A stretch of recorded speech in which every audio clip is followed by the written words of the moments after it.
पंजाब से सारे यूपी बिहार के लोगों को भगाया जा रहा है। हुआ यूं कि 2 दिन पहले एक बच्चे को यूपी के एक आदमी ने, जो शायद 10 साल सजा काट के आया था पहले भी रेप के मामले में, उसने क्या करा, एक बच्चे को यानी एक लड़के को, और उसके साथ शायद दुष्कर्म भी हुआ, ऐसा रिपोर्ट में बताया जा रहा है। उस बच्चे को ना उसने क्या करा, मार के शमशान घाट में फेंक दिया। अब इसकी वजह से जितने वहां के पंजाबी लोग हैं वो क्या कर रहे हैं, वहां के जितने बिहार यूपी के लोग हैं सबको वहां से भगाने को बोल रहे हैं, बोल रहे वहां से भागो, और सबको भगा भी रहे हैं। जो वहां पे 40-45 साल से रह रहे हैं, जिसका अपना घर है, जिसका अपना जमीन है, उसे भी भगा रहे हैं, और जो वर्कर्स काम कर रहे हैं उसे तो भगा ही रहे हैं। अब देखो, जिसने ये किया, मैं तो कहता हूं उसे फांसी दो, उसे सजा मत दो।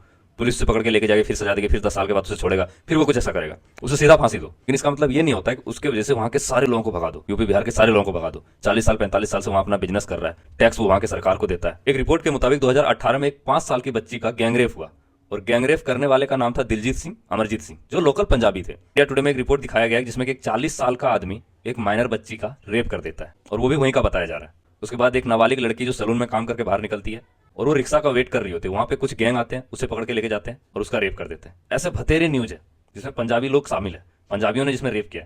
अब लॉजिकली देखा जाए तो यूपी का बंदा था, उसने रेप किया, लेकिन 60 में घसीटा किसे जा रहा है, बिहारी को भी।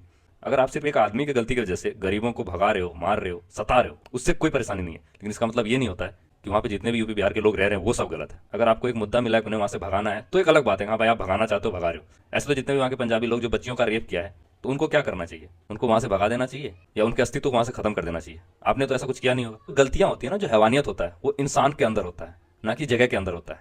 उसके दिल के अंदर होता है हैवानियत, उसके दिमाग में, उसके सोच में हैवानियत होता है। लेकिन उसकी वजह से ऐसा नहीं है कि वहां पे जो 10 लाख 15 लाख लोग रह रहे हैं उन सब में वो हैवानियत है, ऐसा नहीं है। तो गरीबों के साथ दुष्कर्म करना बंद करो, जिसने किया उसके पूरे फैमिली को खत्म कर दो, उसके पूरे खानदान को खत्म कर दो।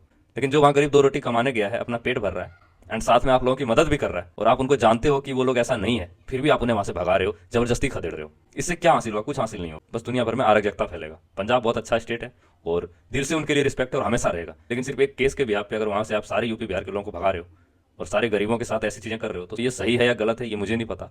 बाकी आप कमेंट करके जरूर बताना क्या ये सही है और क्या ऐसा होना चाहिए या नहीं होना चाहिए।